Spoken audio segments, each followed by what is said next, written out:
Welcome to the Agents of Innovation podcast, where we feature conversations with entrepreneurs, philanthropists, and artists. Well, welcome back to another episode of the Agents of Innovation podcast. I'm your host, Francisco Gonzalez, and we have here with us today a really great guest, Enrique Buero, who is coming in here on this interview all the way from Montevideo, Uruguay. So on the other side of the equator, this might be the first podcast I've done across the equatorial divide. So Enrique, welcome to the Agents of Innovation podcast. Good morning, Francisco, and thank you very much for the invitation. Thank you. Well, Enrique, to introduce you to our audience a little more, he is the general manager and member of the board of directors of Parque de las Ciencias, a free trade zone located just a few minutes from the international airport there in Montevideo, Uruguay. He's been in this role since 2013, and he's also a board member and president of the Uruguayan Chamber of Free Trade Zones. Between 2002 and 2013, Enrique also acted as legal counsel and in-house lawyer for different pharmaceutical companies, including Merck Sereno and Mega Labs. And we had the chance to visit Mega Labs and the Parque de la Ciencia when I took a group down there in March for the Fearless Journeys group trip to Uruguay. So that's exciting. But Enrique is also a graduate of the Universidad of Montevideo. So Enrique, again, welcome. Again, as I mentioned, Fearless Journeys visited your free trade zone there in Uruguay and received a private tour. We had an excellent tour guide in Julio Martinez, very passionate, very enthusiastic about everything you're doing there. And that definitely was conveyed to everybody in our group. We had such a great time, and everybody was so fascinated by what is going on there that we wanted to share your story with more people through this podcast. So, Enrique, first, this is probably a new concept for a lot of people listening, but what exactly is a free trade zone? How many of them exist in Latin America, if you have any answers to that, and specifically Uruguay, and what makes yours unique? Okay, excellent. Thanks again, Francisco, and happy to hear that the visit was a good one. And for sure, Julio has a lot of energy, and I'm sure he was a good host during the tour. For people to understand, the free trade zone it's a space or location within the country where we have special benefits to be able to bring foreign investment into the country. And those benefits are, in our case, mainly on two pillars. One is absolute legal security for these projects. Uruguay is a country with a long-standing trademark on legal security, political stability, economical stability, social stability, and the free trade zones are a reflect of that in general that the country has and that the country really promotes as one of its long-standing trademarks. The other thing we offer through the regime is the tax benefits and customs benefits for these companies to come and operate here and operate from Uruguay, but looking towards the region and the world. And in order for them to come, and because the Uruguayan local market is a small one, you need to give some incentives to these companies to come here, hire human resources from Uruguay, and provide services and goods to the region and the world. That's the main objective that the free trade zone regime has here in Uruguay, and it's to, as I said before, to be able to bring foreign direct investment into the country, which is really important for us, being a rather small country. On the second question is how many free trade zones we have in Latin America, probably around 500. Wow, 500. Yeah, and in the world you have 5,000. So wow. It's a huge number, and it's that's an important piece of information because we are competing with these free zones in the world. In this global, world, we're all competing against each other, mainly in services, because services can be provided from different locations. You don't need to be close to any market to be able to provide services to that market. And that makes our free trade zones really competitive, and they need to be really competitive to be able to continue to bring foreign investment into this country. We have 14 free zones here in Uruguay. Uruguay was the first country in Latin America to have free zones. The first law is from 1923, so we've been in this business for quite a while. Wow, 1923, the first law. Yeah, the first law for free zones, and the first 2 free zones in the country are from 1923. Of course, this had a huge impulse after 1987, when we had a new free trade zone law, which encouraged private investors to develop free zones in the country. And that's when the regime really bloomed and moved from pure logistics and industrial to services, logistics and industrial as well. But it really had a much more impact from 1987 onwards. That's great. So 14 free trade zones in Uruguay. You are on the, I guess you're the chair of the board, I think, right, of the Uruguayan Chamber of Free Trade Zones. I guess that's probably some kind of group that connects all the different free trade zones. And does it oversee them? What role do they play? Yeah, what we try to do is to defend and promote the free trade zone regime in Uruguay.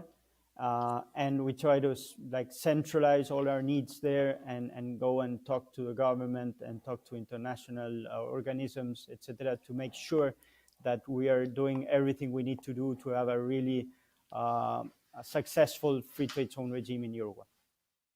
That's great. Well, so tell us a little bit. Parque de las Ciencias is the one that you oversee as well and that you run. I'd like to know a few things. First of all, can you tell us the significance of the name? I guess in English that reads Park of the Sciences, right? And so what kind of companies are there? And again, what's the significance of the name? Yeah, that's a really good question, because the name is related to probably the anchor client that we have here at the park, which is a pharma company. And also the main target that we have here, and the main scope, or where we put our biggest energy, and that's to go after companies doing activities related to life sciences, high technology, high added value activities, where we think that the future of a country like Uruguay should be. We're only 3.5 million people here. So we need to have skilled human resources. We need to get into knowledge generation activities, high added value activities, and that's where we think the future of a country like Uruguay should be focused on. And that's why the name, and that's why we put all our energy there, even when this is not an exclusive park only for science activities. We like to host any activity that comes into the park, or any company bringing something into the park. Of course, it needs to be compatible with this main target that we have. But as long as it is, and they can all live inside the park and peacefully inside the park, we have financial activities, professional services, logistics, traders of raw materials, industrials of different sectors, of course, pharma companies. So there's a little bit of everything here, but our main focus is still on science-related activities. So is that main company you cited, is that Mega Labs? Yeah, it's Mega Labs. Mega Labs had a huge project for Uruguay, and a really unique project, because they were planning to have in Uruguay a manufacturing site of pharma products, which is completely out of scale if you look at the Uruguayan market. So it made no sense to have that sort of manufacturing site in Uruguay if it wasn't under the free trade zone regime. So the park was designed to be able to provide all the services that a highly complex industry like Mega Labs or other pharma industry plants need, So everything around the plant is up to the standards of the pharma industry, and the park was designed to comply with that. And being this a highly complex industry, we think that we are able of hosting many other companies or industries that are not so complex. Yeah, that's great. Well, we had an opportunity to tour some of the Mega Labs facility. It was really unique experience to see a pharma manufacturing company, and just it was huge, by the way, and all everything that was going on back there. Really, really neat experience. Uh, so you mentioned too, like kind of the labor. I wanted to get into this a little bit in terms of maybe the numbers as well. So for a company to say, let's say a U.S. company or any company that's foreign to Uruguay that wants to relocate and locate into a free trade zone in Uruguay like yours, what are the benefits to the maybe the individuals that the foreign workers coming, and also to the company itself, and then what is the benefit to Uruguay? Perfect. Um, I'll start by the benefit for to Uruguay. The law here requires that you have 75% of your payroll. It should be nationals. Okay, you can ask for an exemption on that and take it down to 50 or even go under it if you justify that you need to bring the know-how from abroad and that the people that handle the business are foreigners. But they will ask you that at certain point you convey with that requirements to make sure that the free trade zone regime is generating employment for Uruguayans, which is one of the objectives of having this sort of instruments. Mm-hmm. That's for a country. And if today we take a look at what the free trade zones are generating, we have around 30,000 jobs between direct and indirect employees, which is quite a bit for Uruguay. And this is without counting some of the latest companies that are starting operations under free trade zones, like the third paper mill that we have in the center of the country, which is going to generate a lot of employment as well. So the numbers are really good, and for a country like Uruguay with 3.5 million people is really significant from that point of view. If you see it from a foreigner's point of view, you have the chance of coming down here, not only work from Uruguay, but also live in Uruguay. This is a really nice country to live in. It's really peaceful. It's easy to move around. We have quite a bit of coast. We're close to Buenos Aires in Argentina. We're close to São Paulo in Brazil. So it's becoming a really interesting place for foreigners to come and live here. Maybe 10 years ago, people coming here were mostly Argentinians, and now it's surprising how many United States citizens and European citizens were coming down here. And if you come and work for a free trade zone user, which is a company operating under the free trade zone regime, you're going to have also some tax benefits. For example, you can decide not to be included in the social security system of Uruguay. So you're not going to get deducted money from your wage or from your salary to pay to the social security system in Uruguay, and the company doesn't have to pay either. So that's a benefit that you're going to get much more money. That's And great because I've been in some rooms where I've asked some U.S. politicians, can you let me as a younger, well, this was 10 years ago. I'm getting a little older now, but but still as a younger worker, to opt out of Social Security, like I'll take care of my retirement. Nope, can't do it. It's a Ponzi scheme, is what John McCain told me actually in a town hall meeting. The late John McCain now, but I mean he was being honest, but it's yeah. So this is something where that is not deducted out of. That's one of the benefits if you don't, and that's a choice, right? You can choose to be part of it or yeah, not. exactly. You can choose whether to be included or not in the social security system of Uruguay, or just to keep the one you have in your home country and just not be incorporated here. And the second option that you have, if you do that, you can also decide to be taxed on a 12% flat on your income. So you will be taxed as a non-resident, even when you're living here in Uruguay. And those two benefits are currently only for foreigners being employed by free trade zone user companies, not in the rest of the territory. Yeah, that's great. And then the companies themselves, there's no taxes that they pay in Uruguay, right? Correct. For the companies, you have a zero tax regime, which is really interesting. And not only you have it, but the Uruguayan government guarantees that you will have it for as long as you have a free trade zone user agreement in place. So the state is guaranteeing that no one will be messing up with your tax obligations during the term of your agreement, and that you will be exempted from any national taxes created or to be created during the term of your agreement.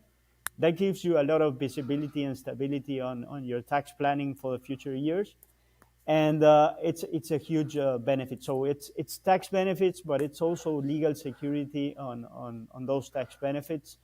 This, of course, is regardless of any OCDE, minimum global tax, etc. That's a different story. But in Uruguay, you're gonna be able to be sure that you're not going to be taxed on your activities performed under the free trade zone regime and complying with the free trade zone regime requirements. That's great. Well, I assume most of my audience is probably, well, not in Uruguay and mostly probably in the United States and probably have a hard time figuring out where Uruguay is on the map. Most people kind of know where Brazil is because it's huge and know where Argentina is, which is kind of right under there. It's at the very bottom of South America. And Uruguay's kind of squeezed in right there. It's got a beautiful coastline, though. And like you said, it's a ferry ride away from Buenos Aires. I think it was about a 2.5 hour ferry from Montevideo and about an hour and 15-minute ferry from Colonia. So you're in Montevideo where you're at, and that's the largest city. So 3.5 million people live in Uruguay, roughly, and about half the population, I believe, or is it more than that, lives within the Montevideo metro area. Is that correct? That's correct. Almost half of the population of Uruguay is in Montevideo or around the city. The interesting thing of Uruguay is exactly what you mentioned, is that the hinterland of Uruguay is much bigger than Uruguay itself. So if in a 3-hour flight, you can be in almost 70% of the GDP of Latin America, and the population around a 3-hour flight from Uruguay is probably 300 million or more.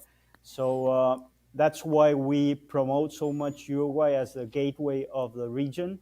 You can be in a very manageable, stable, predictable country, and very close to these big economies like the Argentinian and the Brazilian ones. Yeah, and that's really interesting to point out, right? Because a lot of Latin America has a reputation of being very unstable, whether it be politically or economically, and a lot of people have real anxiety about investing in places in Latin America because they don't know what's going to happen next. Some countries better than others, but my understanding is Uruguay is one of the most free market friendly, strong, most democratically strong country, not just in Latin America, but maybe in all of the Americas, even in comparison to the US and Canada. So, very, very strong place. Also, just for those who haven't been to Uruguay, like we were lucky to bring a great group there. We had a blast. We were there for 5 nights. Actually, I was there. A few of us were there a little longer for 7 nights because we came in for a conference ahead of time. But amazing steaks, both in Uruguay and Argentina. Great wine. I discovered the Tanat for the first time. It's a kind of wine, right? Argentina is famous for the Malbec. Uruguay's got the Tanat. So really beautiful landscapes too as you're driving across the country. And again, really nice beaches. And we had a beautiful sunset one night in Punta del Este from the Casa Museo Pueblo location. That was really spectacular. Something we will always remember, I know. So great country, great people, strong democracy, strong free markets. But with that said, because you have such a strong economy and you have a stable currency, and I would say, when I went to Buenos Aires or most of Argentina, the U.S. dollar goes really far in Argentina. Not so much in Uruguay. It seems pretty much the prices were about what we would expect in most places in the U.S. Nothing too crazy like going to Miami or Washington D.C. or New York, but like most of average America.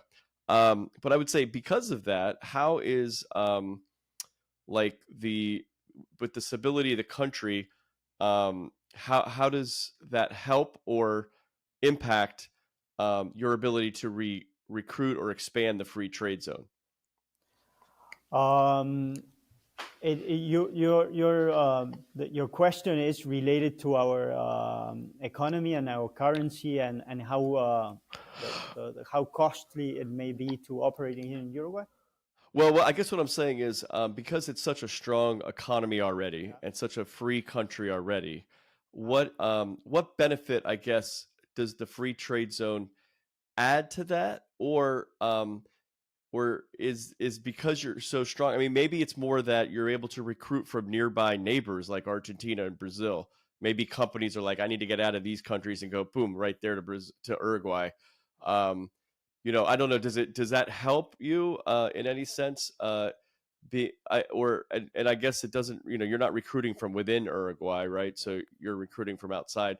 How does that help or impact? Yeah, perfect. Now I understand perfectly the question. I think that in the long run we need a strong region, and it's not good for Uruguay that Argentina is having the problems that they have, and sometimes the changes in a big and strong economy like the Brazilian one. I think in the long run, we need a strong region, and these are huge export countries for us. So we need them to be strong for them to buy from us services, goods, etc. And we need very clear rules of the game. Sometimes it's been difficult for the Mercosur, which is the association that gathers the countries here in the South Cone, to be able to have clear rules of the game and respect them. So that I think is what the region the challenges of this region.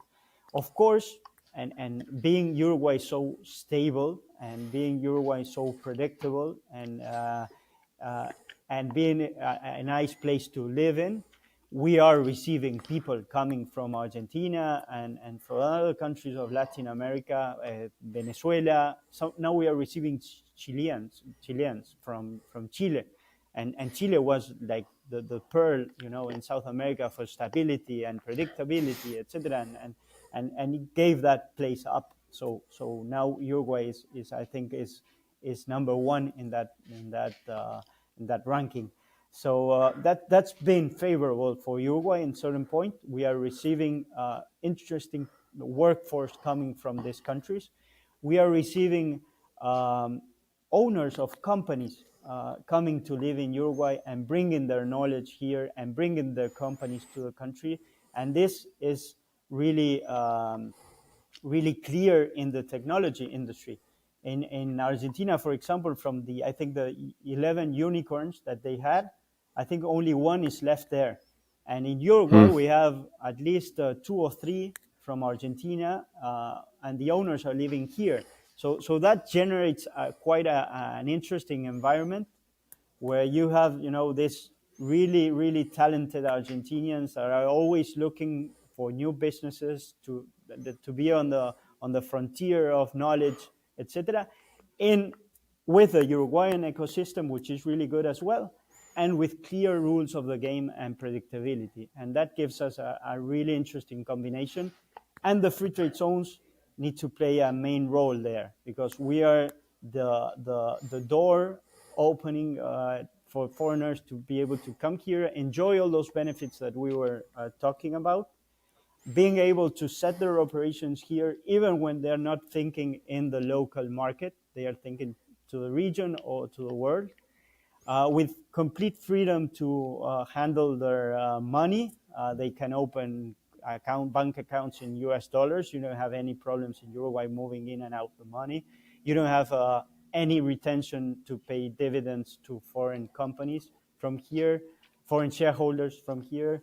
no taxes in free trade zone. So yeah, I think we have an interesting portfolio of advantages and benefits to be able to continue to bring foreign investment and employment into the country.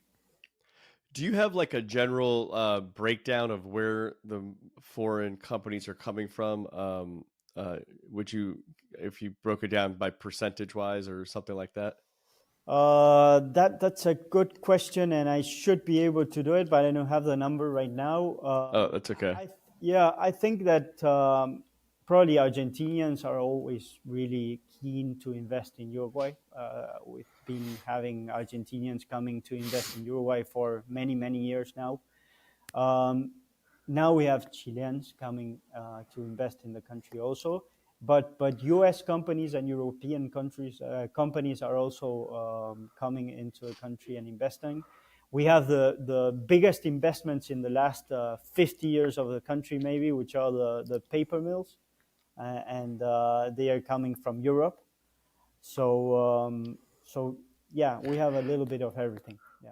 Now, there's been a lot in the news. We hear a lot about it as well with the with China's Silk Road project, with investments around the world, and also trying to have influence on a lot of countries. Are you seeing a lot of Chinese investment in Uruguay? Yes, we are seeing Chinese investment in Uruguay mainly, and they've been investing here in the meat industry. Well, you enjoyed the good steak that we have here, but yeah, they've been investing in slaughterhouses and that sort of meat and food industry in general. Um, for free trade zones, we are starting to have much more investment coming from China, for example, in diagnostics and pharma. Yeah, there seems to be much more interest for China to invest down here than it was maybe 10 years ago.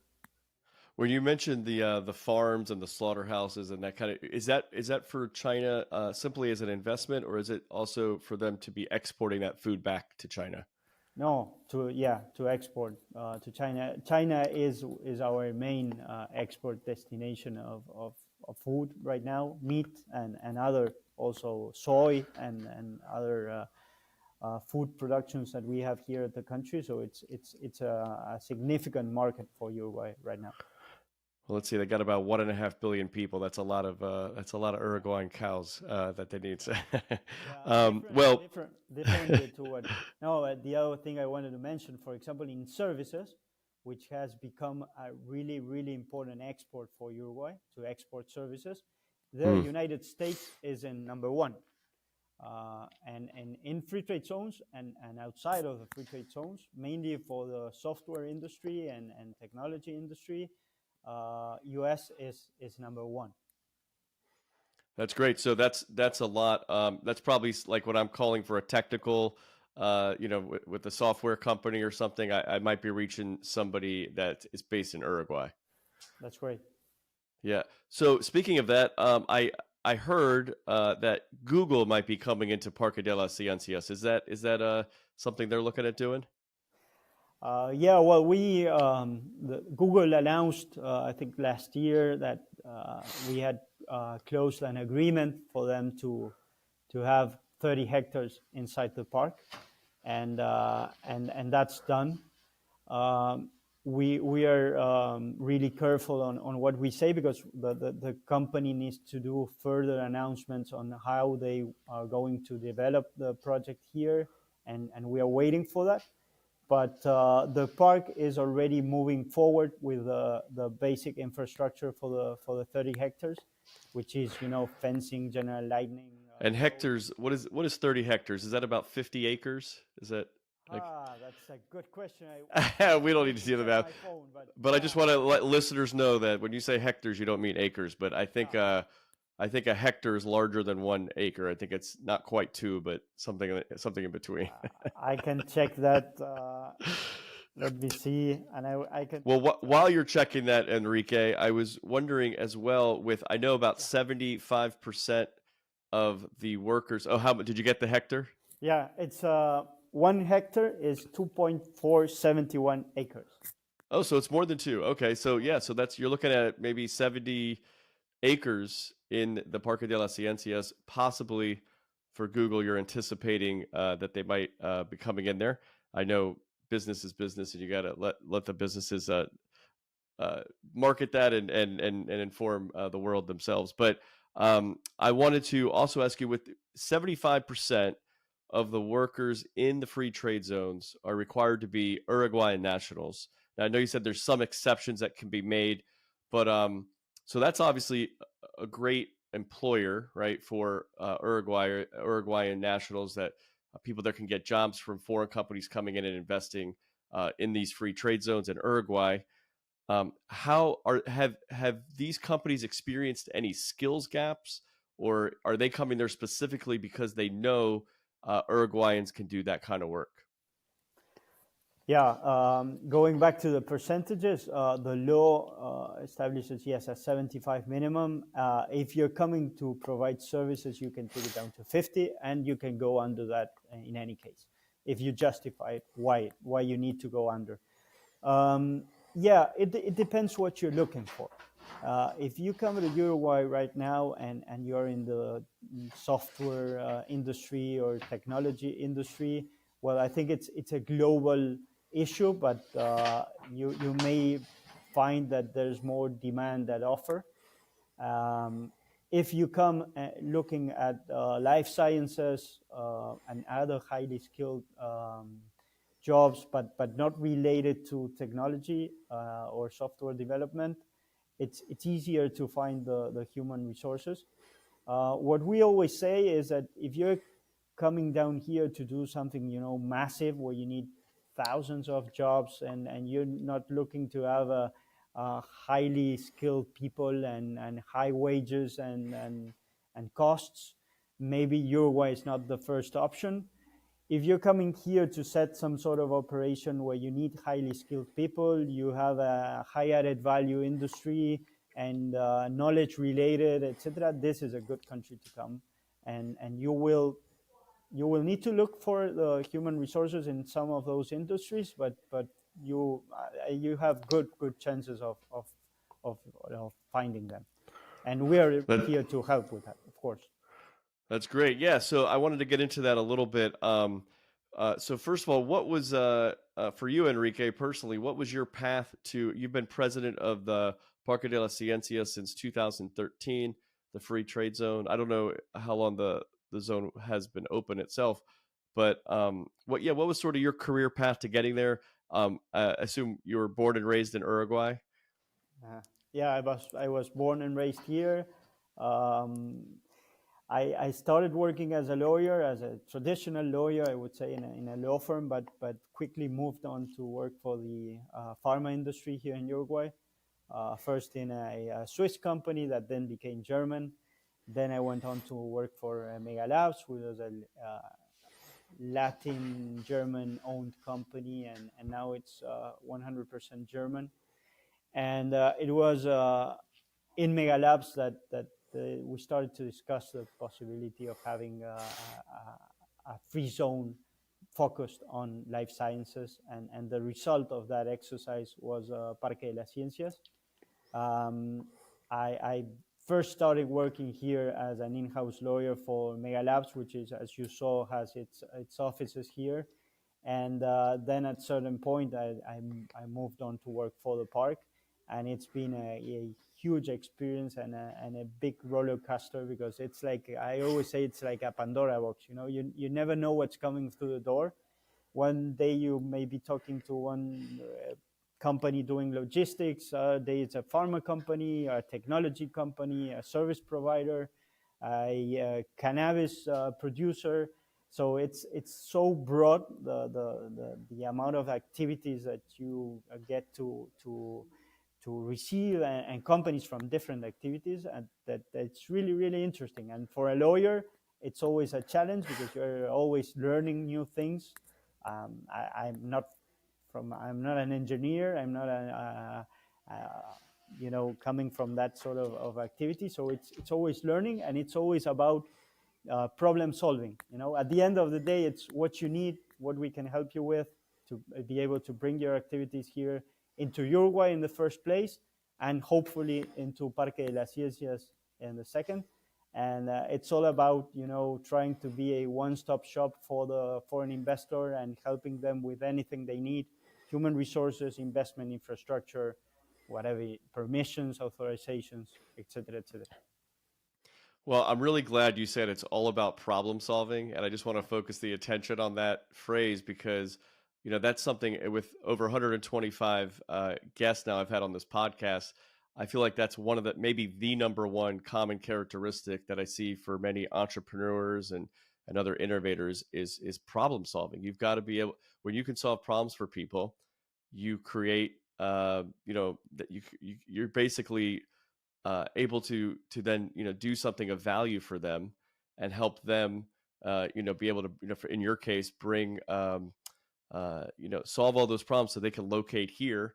And I was going to ask you what your day to day is like. You kind of described maybe a broader view of the many different kinds of organizations and people and businesses that you work with or see on a very variety of levels. You came in as a lawyer, so you mentioned you're not in the medical field or the science field, and you're dealing with a lot of science people. But you also didn't come in, I don't think, with a business management background. And I assume that that's probably the broader scope of what you do in terms of managing that whole park and interacting and interfacing with all these businesses, both in your park and maybe on the recruitment level. So how does what is like the day to day kind of look like other than the kinds of people you're working with? Like, what are the responsibilities you have? Yeah. Well, day to day here is a mix of things. It's looking for prospects to be able to let them know what we are doing down here, and first of all, let them know, as you said before, what's Uruguay, where it is located, what type of country it is, the benefits that we have for companies to come down here. That's I think that's the first thing that we need to do every day when we try to find new prospects. Then it's hopefully being able to receive people coming to a park like you did. It's a turning point. Once you come down here, you see what we are doing. It's very different to tell someone over the phone or over a Zoom conference what you're doing, but when you get them to come here, the experience is completely different, and for us is a complete turning point. The Probably the rest is dealing with the infrastructure. We are always taking care of our infrastructure, and in the in Parque de las Ciencias in particular, what we defend the most is the industrial capacity of our infrastructure. So we are always working on the capacity of our infrastructure. Of course, the buildings and the offices, etc., but also the roads for the heavy traffic, the fire extinguishing system that needs to be NFPA certified and have the adequate pressure in the pipelines for the different industries that we have, the water purifying plant, the water effluent plant. Sustainability is absolutely a key aspect for us. Only one example, but we are not sending any effluents to the public sewage system. We treat 100% of our effluent and we use it for irrigation. So we are completely sustainable and independent in that way, and we like to be like that. That's great. I also noticed when we were there, you had a bunch of solar panels there as well. Are you creating some of your own energy? Yeah, we're trying to create much more clean energy. We have the benefit here that Uruguay is working on clean energy and renewable energy on a high percentage. We have months where the country is almost completely working on renewable, so that's really good. And even when we are doing efforts on ourselves, on our side, to have much more and more energy being generated here, the country is already a good example of renewable energy, and that's really good for foreign companies to when they come down here. And just to conclude the idea, the only additional thing that we do, we are permanently interacting with organisms and authorizations, government authorizations, because we need permits from them, we need authorizations, etc. So That's probably the what takes the rest of the day, and the free trade zone chamber, which is where we all gather together. We put our common issues there, and we work as a whole to get the best free trade zone regime that we can for the country. That's great. Well, so on that note, as brief as you can, what does success look like for you and your free trade zone in the next 5 years? That's a really good question. I would say, yeah, success looks like continue to target the objectives of the free trade zone regime in Uruguay, which is bringing investment into the country.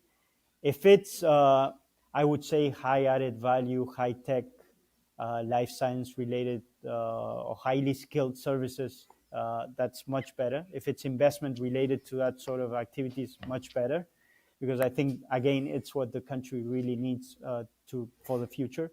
It already has it, but it needs to really potentiate that sort of investments for the future.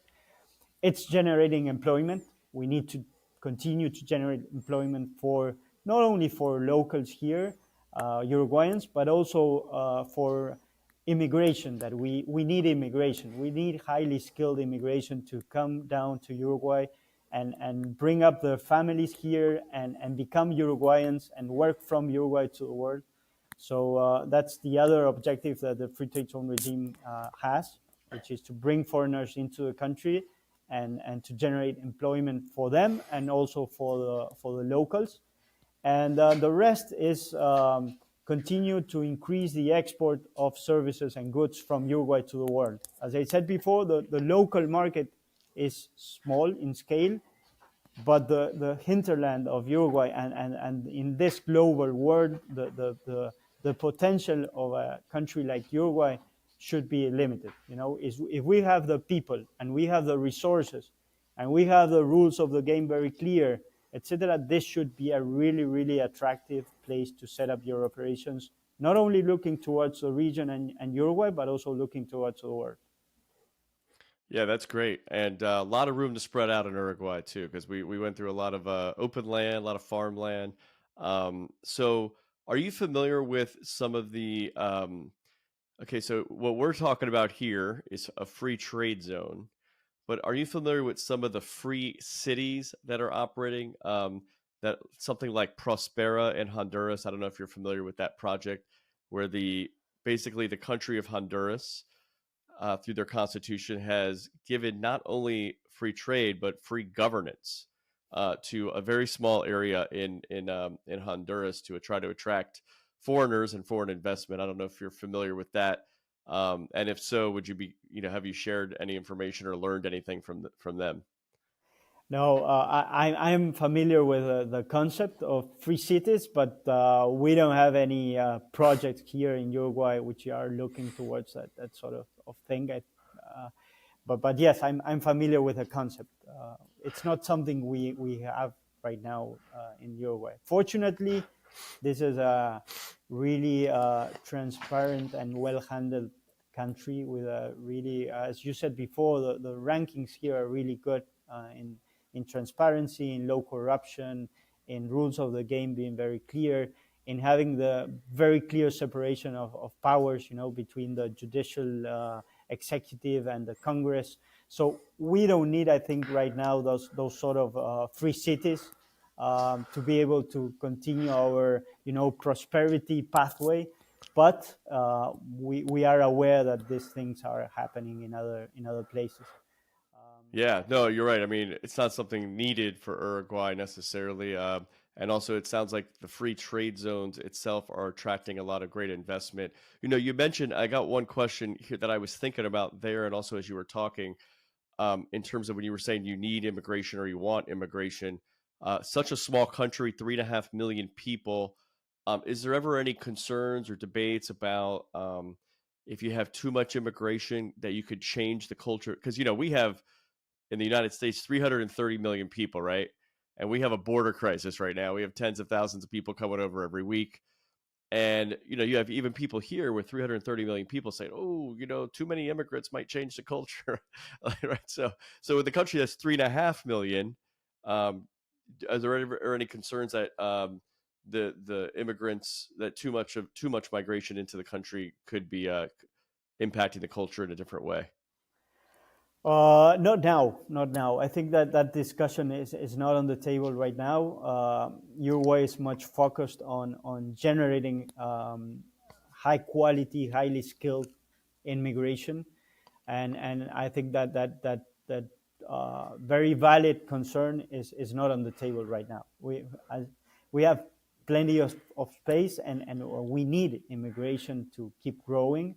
So I think that is overcoming the other discussion right now.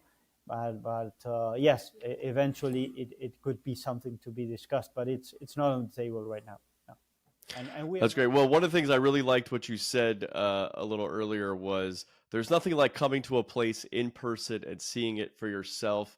I try to really bring people to a lot of places through my Fearless Journeys community. So we had a great time on our first ever, my first ever as well, trip to Uruguay. And the people are great. The food is great. It's a great, strong economy, beautiful beaches, beautiful sunsets, great wine. We went to Bodega Garzon out there. Actually, what you said was also really interesting about you guys are really trying to do produce a lot of sustainable energy, whether that be solar panels that I saw at Parque de las Ciencias or out at Bodega Garzon, where it's very windy out there, and they said, yeah, that's why we have the windmills out there. So they're capturing some energy that way as well. So it seems like a country that's really moving forward in a really great direction. Something that you know can really be, I think, an example for other places, especially in Latin America. And I think there's nothing like looking over maybe the water from Buenos Aires or down the coast from Brazil and saying, yeah, they're getting something right over there in Uruguay on a smaller scale. They're a little smaller. We got bigger countries around them, but maybe we can look at this and I think part of the answer might be these free trade zones, which again, very innovative way to bring people and investment into the country, as well as uplift Uruguayans. Because as one of my questions was, well, wait, how does this affect Uruguayans? 75% of the people here need to be you need to be employed that are Uruguayan, with some exceptions, and also the amount of capital investment that then comes into the country as well. Yeah, absolutely. If we have, for example, in the free zone chamber, we have a study which shows that for every dollar that the Uruguayan government exempt from taxes to free zone user companies, they're getting six and going up to seven in the economy. So why? Because we hire people that pay their taxes and consume goods and services in Uruguay to companies that are paying taxes. And they are also paying taxes when they do it because we have the VAT. We are also hiring services from local companies that pay taxes. The free zone developers are taxed companies, and we also pay a one-time payment every year to the Uruguayan government to be able to have these sort of free zones in Uruguay. So that shows that $1 that they give up in taxes, it's generating six. So there's benefits all over the the existence of free zones in this sort of countries, and that's being shown. It's global. In fact, the 1 to 6 that resulted here in Uruguay is very similar to what Costa Rica has, Colombia has, and other countries around the world. So it's the free zones are really prosperity tools to be able to generate economic activities in countries, and we are very proud to have this sort of regime down here. Well, Enrique, I really want to thank you for being on the Agents of Innovation podcast. Thanks for being an agent of innovation yourself. How can people reach you if they'd like to get in contact with you or your team? Oh, they can do it through the web of Parque de las Ciencias. It's really easy to find. You will put Parque de las Ciencias Uruguay, because there are other parks, science parks around the world, and it may take you to other places. But if you put Uruguay, it's going to be for sure us. Great. And I'll put some links in the show notes as well. So people are generally watching this on YouTube or Spotify, or listening on Spotify or Apple or anywhere else they get their podcasts. So wherever you're listening or watching, I hope you will like this episode, share it with somebody, and subscribe to the podcast so you can listen to more innovators like Enrique Buero from Montevideo, Uruguay. Thanks for being with us on the Agents of Innovation podcast today. My pleasure. Thanks to you, Francisco.